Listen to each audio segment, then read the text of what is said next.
respect Tony Robbins and Alex Hormozy a lot, and I was watching their conversation recently on their podcast, and I think that the most important question of their conversation was never asked or answered for that matter. I don't think anyone did anything wrong. It's just that this particular problem runs deeper than just simple advice. Alex is extremely clear about one thing. He's successful, he's disciplined, he's safe financially, and yet he feels stuck in his head. You can see it clearly. And that alone should tell you something important. Like the problem has nothing to do with money or ambition. Tony gave Alex some really solid advice, I think. He talked about identity. He talked about the language and the power of the words that you use. He talked about getting out of your head and into the body. And then he talked about choosing a game that has an emotional meaning. All of that is correct. Like, identity really does matter. Language definitely matters and shapes the experience that you're living. And the nervous system needs to feel safe to change. But I think that there was a part that was really incomplete for me. Alex was basically saying, okay, I won at the business game, but I'm not fulfilled. I'm not happy. What should I do next? And the direction that Tony gave him was basically find a new game.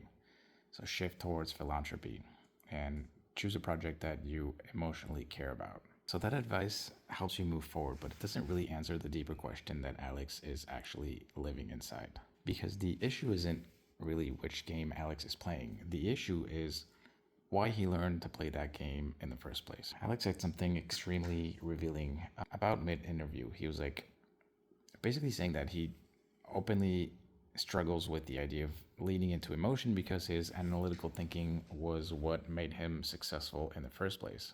The simple translation to that would be that his nervous system believes that logic equals safety. And it's not in an intellectual way, it's in a biological way. And so somewhere in his early life, logic became protection and performance became belonging.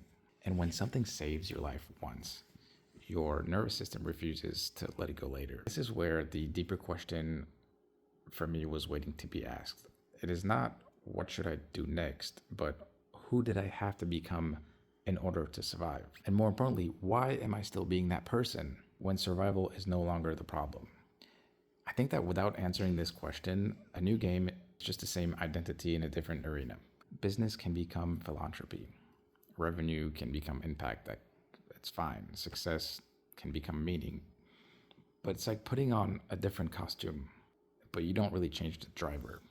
Another part that I found interesting is when Alex asked Tony Robbins how to maximize enjoyment and impact at the same time. Tony gave him a solid response here, but I think something was missed also.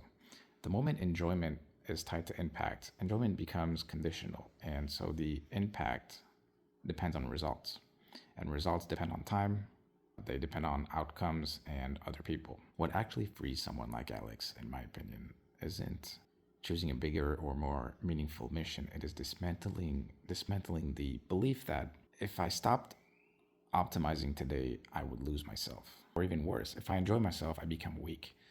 Because that belief is not logical, it's conditioned. And it's conditioned identities, and conditioned identities don't dissolve by choosing better goals. They dissolve by being seen, by being felt, and being released. No one should be able to tell you, or should tell you, what your next thing should be. Not Tony, not me, not you, for anyone else for that matter.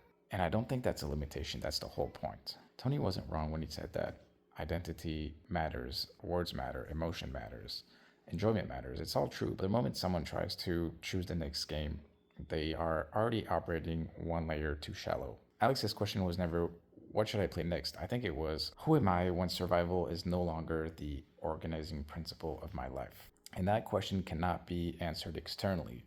Like, it shouldn't be. Identity reconstruction is an internal process. It should not, and it cannot be outsourced. It cannot be prescribed, and it certainly cannot be copied. Because your first identity was built before you had language, before you had choice, before you had full self-awareness. The question that Alex was asking here is, how do I live my second life?